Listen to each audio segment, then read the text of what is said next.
Well, hello and welcome into another edition of 8Sports Nightcap here on WRIC Plus, on our Facebook page, YouTube page, everywhere where you watch the show. Thanks so much for tuning in. Got a little hair issue up here, but that's just fine.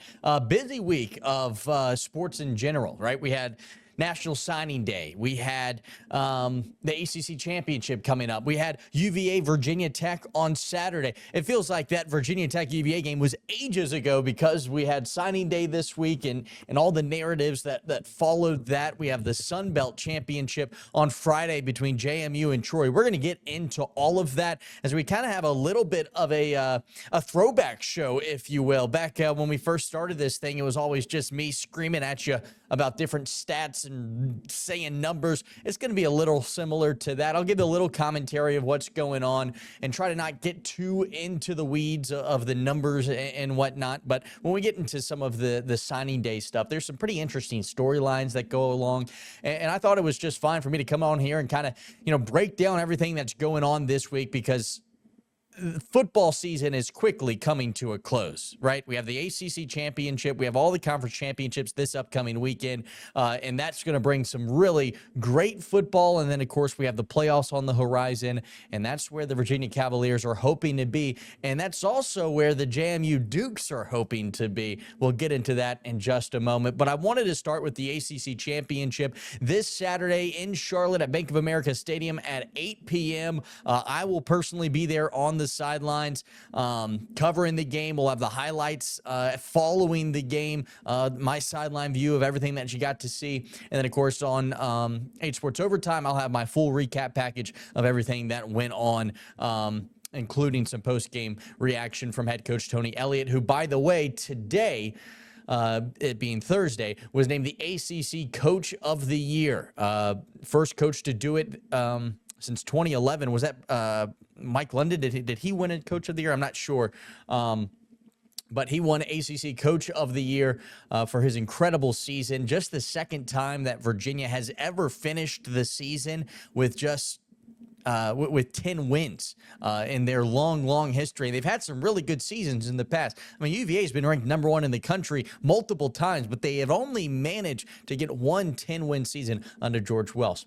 All right, let's go and take a look at the ACC Championship. Virginia clinches their spot, deservingly so, in the ACC title game after their incredible ACC slate. They went 10-2. Let's take a look at the ACC standings all at the same time here. This is the button I need to press for that. And bring up these ACC standings. Virginia finishes their conference slate 7-1, as you see here at the top of your screen, 10-2 overall. But what was so confusing, I think, for everybody was the fact that the Duke Blue Devils managed to get into the ACC championship game, despite the fact that they went 7-5 this year. This is a 5-loss team in an ACC championship, which is why we have this situation where James Madison might be able to get into the playoffs, despite the fact that they are ranked behind both of the two teams in the AC title game in both Tulane and North Texas. So some interesting things on the line for our Virginia schools. Virginia, of course, trying to punch their ticket to a college football playoff berth for the first time in program history. But it's the Duke Blue Devils that they'll face off against, a Blue Devils team that lost to SMU, a Blue Devils team that lost to Virginia. They might have lost to Pittsburgh. They didn't beat any of the teams that they were tied with. They lost to Georgia Tech, but they did manage a couple of big wins, right? They took down UNC. They took down Clemson, California on the road in North California. But what was so confusing was the fact that they won this tiebreaker. And if you're still not understanding how they got in, join the club. Essentially, they got in because of the fact that they had the best conference winning percentage of their opponents, which means that their opponents that they played against this year had the best conference winning percentage. Teams like Georgia Tech, Virginia, right? Clemson. For whatever reason, you do all the math, it worked out that Duke had the best record, and what was left behind was the team that probably deserved to be in Miami.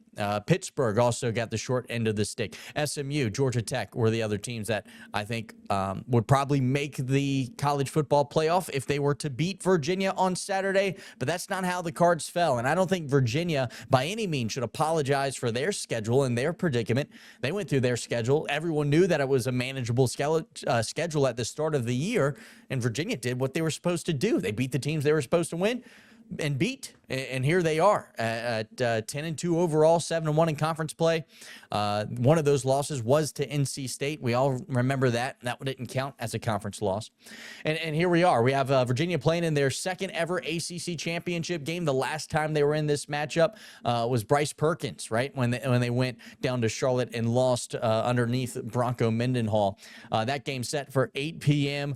With the win over Duke, they will get into the college football playoff. It's that simple for Tony Elliott's team. A win and you're in. Your ranking doesn't matter. Maybe they were a little disappointed to be ranked 17th following their dominant win over Virginia Tech last Saturday. You would have thought maybe they'd go up a little higher. I sure did. The committee thought otherwise, but like I said on one of my sportscasts earlier this week, they don't care. They have a chance to play for the college football playoff, and no one's going to debate it. You know, they win. They win the ACC as a 11-2 team. They deserve to be in the playoffs. Absolutely.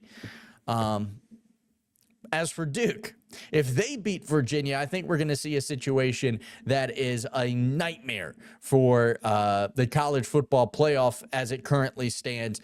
If that happens, I think we could see the change that will probably happen eventually, but this could spearhead it quicker, that this goes to 16 teams, because if Duke currently wins, they're not ranked in the top 25. That committee has probably never even mentioned the Duke Blue Devils name over the past few weeks when talking about who could get in and the rankings. But we got into a situation now where if Duke beats Virginia, they're not ranked in the college football playoff rankings. If James Madison takes care of business against Troy, it's very much so that the ACC could miss out on their conference champion, because if you're not familiar with the rules, it's the top 5 ranked conference champions. It doesn't have to be Power 4 and then your group of 5 team, because that's the situation that they're in. I think the ACC would be better off crowning Miami the conference champion if Duke wins and getting them in that way. That's not going to happen. What might happen, though, is that the Duke Blue Devils get in and we have 2 group of 5 teams playing in the playoffs, and that would probably be detrimental to how the playoffs are currently set. As for this championship game, Virginia already beat Duke this season on the road in Durham easily, 34-17. That score closer than what the game actually was. Virginia dominant in that game. Duke scored 14 points in the fourth quarter to kind of make it close, but going into the fourth quarter, it was 31-3. Virginia dominated Duke. Manny Diaz talked about how they couldn't block UVA in that game, right? It'll be interesting to see what this matchup looks like between the two teams. Virginia's only a 4-point favorite. I think that's a surprise to a lot of people. We'll see if they can clinch their spot in the ACC Championship game. And this is what head coach Tony Elliott had to say this week at the presser ahead of their prep this week. This press conference was on Sunday. This game, to be honest with you, and this game is going to come down to execution, and I'm sure that we're going to get Duke's best effort since our game. You see that they've gotten back into rhythm offensively, been able to score a bunch of points. So just super excited about the opportunity. Yeah, there you have it. Big game coming up for Virginia, no doubt about it, and their situation's clear. And a bunch of ACC awards came out this week. Tony Elliott was named Coach of the Year, so deservingly so. Some other awards went around the block, and but the big one was Tony Elliott wins Coach of the Year. You think of what the situation he came into, his first season didn't go the way that they would have liked. The second season, I think, is when they didn't finish out the year because of the tragic shooting on campus that involved some of the players. It was 3 straight years without winning 5 games, not just missing out on a bowl game. They didn't even win 5 games. And they've turned the roster completely around. That's not news to anybody. had a really good transfer class a year ago, and we'll get into this in just a moment. But again, it looks like they're going to lean on transfers. Tony Elliott thinks he's found something in terms of recruits and bringing in guys, and he brought in a whole lot of talent this year. Chandler Morris, Mitchell Melton, all those guys, Devin Neal, all transfers this past season, made an immediate impact, and it saw immediate results. Right, UVA in the title game with a chance to punch their ticket to a college football playoff with a win. As for the James Madison Dukes, we kind of teased this earlier. They finished their year 11-1. This past Tuesday, they were ranked by the College Football Playoff Committee 25th in the country, which again I think puts them in the scenario where the committee's saying, "Hey, if Duke beats Virginia, we're putting the Dukes in with a win. They'll be 12-1." Their one loss comes to a Louisville team that was ranked at the time. Louisville had a pretty good season, really talented team. But James Madison also has some pretty good wins, right? They took down Washington State with ease and rolled through the Sun Belt Conference, didn't lose a conference game. And that led, of course, to the big reports that Bob Chesney is headed to UCLA. We've seen no official announcement from James Madison. We've seen no official announcement from UCLA. But according to all the reports and everyone that's in the know, he's headed to UCLA at the end of the year. He has completely dodged every question about talking about next year, will not answer anything about it, shuts it down immediately.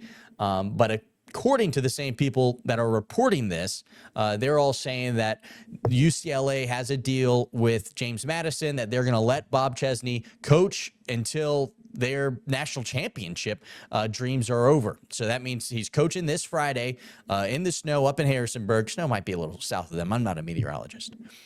And then if they make the playoffs, he'll coach them in the playoffs. It doesn't sound like he'll coach them at a bowl game. But what's interesting is the fact that they're going to let him coach, and they're not making their official announcement, which is different than our other teams that we've seen, right? John Summerall, he's still coaching Tulane, but he's also hyping up the new class of where he ended up. I think, is he at Florida? I want to double check that, make sure I'm not getting that wrong. Next head coach at Florida. He's still coaching Tulane, but he's also coaching Florida, was tweeting about the recruiting class that Florida brought in, and he was also tweeting about the recruiting class that Tulane brought in. Not quite as convoluted or confusing or messy as the situation that is going on over there. The Dukes and UCLA keeping it cordial. Hey, once the season's over, we all know what's happening. We'll make it official. With that being said, as of a few minutes ago, Pete Thamel just announced that James Madison might have their next head coach and the former Florida head coach, Billy Napier. No official word yet from the school that still has not addressed the fact that Bob Chesney's leaving. But according to the same guy that is in the know, Pete Thamel, they'll announce it on Saturday. So a lot of confusing things going on in terms of coaches, but let's get to the nuts and bolts of what's actually happening. And what's actually happening is the fact that the Duke Blue Devils, the Duke Blue Devils have a chance to put the James Madison Dukes into the playoffs with the win. And James Madison, they have to take care of business, and that's take on a Troy team who finished the year 8-4 and won the Sun Belt Conference West. Expecting that game to be frigid on Saturday, or rather Friday night. 8Sports, we were hoping to make the trip, but now with the snow, we don't want to put ourselves in a sticky situation with the snow. So we'll see if we can make it out to the game. That's still kind of up in the air. But this James Madison team has been incredible. Once Alonzo Barnett got going, this team was unstoppable. If he was healthy and ready to go against that Louisville team from the get-go, I think they probably could have won that game. He won the Sun Belt Conference Player of the Year. St. Christopher Stars, the Richmond kid, Trent Hendrick, was named the Sun Belt Conference Defensive Player of the Year. And, of course, the head coach of the UCLA Bruins / the James Madison Dukes was named the Sun Belt Conference Coach of the Year today. This afternoon, he got the big news. All of those awards went out this evening. And when talking about the Sun Belt Conference Championship, this is what head coach Bob Chesney had to say about the meeting in Harrisonburg on Friday night. Honored to be here and represent our program, our university, our community in this game. To think a couple of years ago, we just came into this league and have an opportunity to not only be in the championship game, but to host it, I think speaks volumes of the support that we receive and the love for this team. And that doesn't just work one way. Yeah, there you have it. Big game coming up for the Dukes on Friday against Troy at home. First time that they're hosting a Sun Belt Conference championship. This would be monumental for the Dukes, who it feels like now have been in FBS for a while, right? But it's only been a few years still, even at this point. It was just a couple of years ago we were talking about the fact that they couldn't get into the playoff situation because of the fact they weren't eligible yet because they just switched to FBS. They are the prime example of how you move to the FBS level because they have been competitive from the start. The town of Harrisonburg has bought in, and it sounds like they got their blue chip recruit at head coach in Billy Napier. According to Pete Thamel, again, Thursday afternoon as of 5:30, he's going to be the next head coach of the James Madison Dukes. We'll have more on that tonight at 11. Kind of going to wait for some of those details, make sure that's official before we really dive into that. Turning our attention to National Signing Day, that was on Wednesday. A lot of our local athletes got a lot of shine. I think I counted up over 23 guys signed their national letters of intent from the Richmond area alone. Of those 23, it was something like 16 or 17 that were going to the Power 4 level. This year, specifically for high school football, was incredible. And the Richmond greater area. I mean, you think of Savion Hyder, the #1 running back. He officially signed with Michigan today, becoming our 4th area athlete to sign the D1 ranks. Darius Gray was the #1 rated player in the state. He signed with South Carolina yesterday. And of course, Virginia Tech made national headlines for their signing day as they signed 22 players to its 2026 class. As of yesterday, it was ranked 22nd in the nation. Today, after some late signees, it's moved down a spot to 23rd after South Carolina was able to get a flip and jump the Hokies. But Virginia Tech signed 8 4-star athletes. 9 of those 22 players were from the state of Virginia. Some of those notable names that signed from the state of Virginia: Thomas Wilder from Green Run. They actually signed 3 players from Green Run in the 757 in this class. Davion Brown, he's our guy here from Trinity. Obviously was committed to James Franklin at Penn State. He's a 4-star guy, flipped his commitment to Virginia Tech, as a lot of these players that signed did. Couple of other area guys. T-Ron Richardson from Hopewell flipped his commitment from Oklahoma to Virginia Tech. That's a pretty big flip for James Franklin and company. Maddox Cochran, another guy that flipped from Penn State to Virginia Tech. From Benedictine, area guy. And then a couple of other Virginia guys that aren't from our region. But incredible, unbelievable job by James Franklin. He was hired on November 15th. Yesterday was December 3rd. That was 3 weeks, 2.5 weeks to put together what became a top 25 recruiting class. And the fact that he was able to do that without a staff in place is remarkable. He preached it a couple of times, whether it was on ESPN or during his press conference, but he had his tight end commit. Let's see, Pierce Peterson asked, who's the tight end coach? Who's the offensive coordinator? James Franklin just had to tell him, trust me. And I guess they did. A lot of these guys have, because the majority of this class were flips from Penn State. And it's such a unique situation where Penn State was in a situation, normally when these things happen, a coach is fired because things didn't go well. And then that coach to then get hired somewhere else.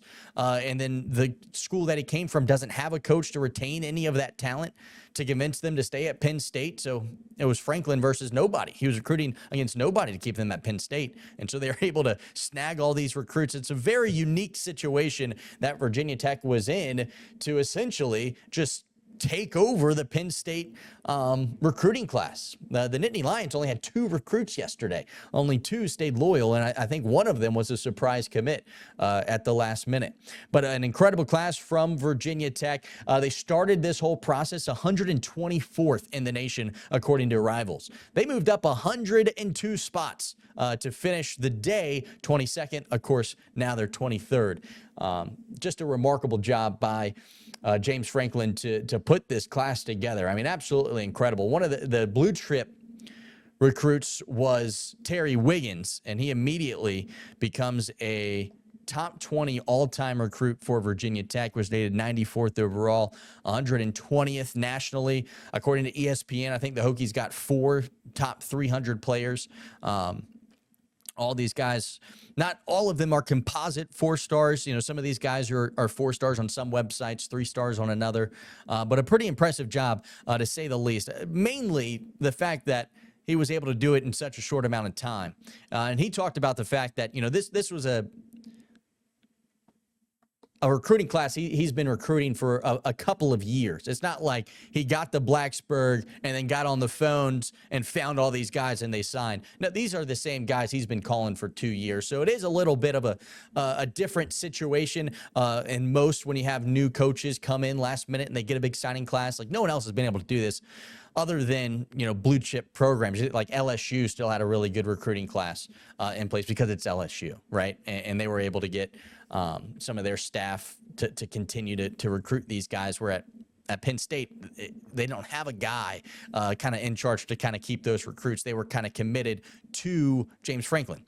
And so that's the situation they were in. But one of his main talking points yesterday on National Signing Day was the fact that he wanted to keep the good in-state talent in state. This is James Franklin yesterday on National Signing Day. A tremendous amount of pride in the state of Virginia. That will always be the case. It's got to start at home with the high school players, with the high school coaches. Obviously, we got to do a great job in the region, and we got to be able to go national as well.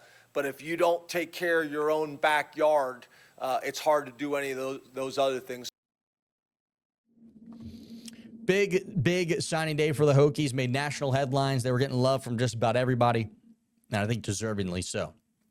As for Virginia, little bit of a different situation for the Cavaliers.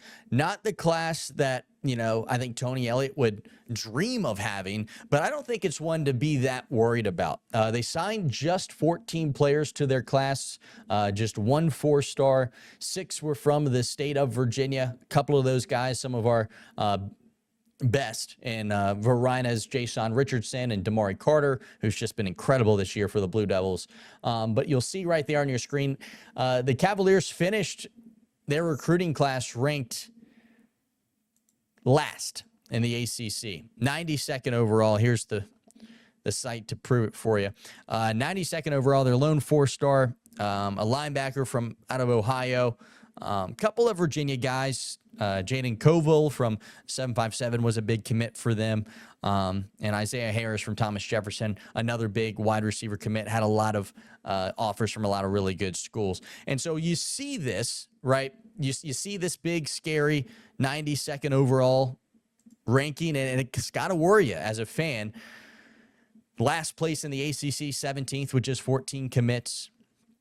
But when you look at what they were able to do last year in the portal, I think it'll kind of explain to you why it's not DEFCON 1 or 6, whichever one's worse. I don't know which one's worse. Last year, the Cavaliers were able to be incredible in the portal. They finished 26 in the portal, and they got all their best players from the portal a year ago, having a little bit of a hard time with their transfers here. Here they are. I mean, we're talking Chandler Morris. We're talking Mitchell Melton. We're talking their starting safety and Devin Neal. I mean, some guys that have really played a large impact on the Virginia Cavaliers season this year were able to get in the transfer portal. And you got to think that's kind of what Tony Elliott is thinking, that he's going to be portal heavy. And he's just going to rely on this portal and find success from the portal. And why wouldn't he? He's in the ACC Championship game using the portal. Chandler Morris, their by far best quarterback they've had since Bryce Perkins was on campus, has led them to the ACC Championship in a 10-2 season. He relied on the portal a year ago, and it worked, signing what was 31 transfers. And they were able to get to the ACC Championship game. Tony Elliott's going to try to do that once more. And that's kind of the vibe you got from him yesterday during his press conference following signing day. Here he is. In this new climate of college football, figuring out what's the right balance. I believe 3 years ago I had a picture in my mind of what the breakdown would be between high school and portal guys, and it has been adjusted just because of the nature of how things are moving in college football. So I'm really excited about the 14 that we have. So there you have it. I don't think it's too much to worry about what's going on with the Virginia Cavaliers and their recruiting situation. They've had so much success with the transfer portal in the past. I don't think it's something that you need to worry about all too much. We'll have to see what happens once that portal opens. Of course, on January 2nd, they have the 2 weeks until January 15th to try to get that class where head coach Tony Elliott wants to be. All right, turning our attention now to a little high school football. Got some big games coming up this upcoming Saturday. Rappahannock hosts a 7-6 Buffalo Gap team. They're looking to punch their ticket to a state title. Of course, they had a huge win against Essex last week. Essex, a team that they lost to earlier in the season. Essex, a team that won the state title a year ago. Essex, a team that played in the state title 2 years ago. It was a huge win for Rappahannock in the playoffs this past week, and the region championship state semifinals happening this weekend. In Class 5, Indian River's taking on Highland Springs. Indian River this year, their 2 losses are to 2 really good teams. Highland Springs, their 3 losses are to 3 really good teams. Varina, Dinwiddie, and Maury, or one of the, well, I think it was a team from out of state. Hogue is who they lost to. So that's going to be an interesting matchup. Indian River's got a freshman who's incredible. Fun to watch play. That's going to be a fun game to play. That game is at Highland Springs, 2 o'clock on Saturday. And then, of course, on over just down the road at Varina, the Blue Devils hosting Jefferson Forest, and what should be a really good game. That's for the Class 4 semifinals. Winner of that one headed to the Class 4 state championship. Varina was in it last year. They lost to Phoebus. Phoebus isn't as good as they were a year ago, so Varina thinks they got a chance to claim a state title ring this upcoming, or I guess next Saturday. But first, they got to take down Jefferson Forest at home. We will, of course, be on the sidelines. We'll have scores and highlights from everything going on. On Saturday, I'll be down in Charlotte for the ACC Championship game.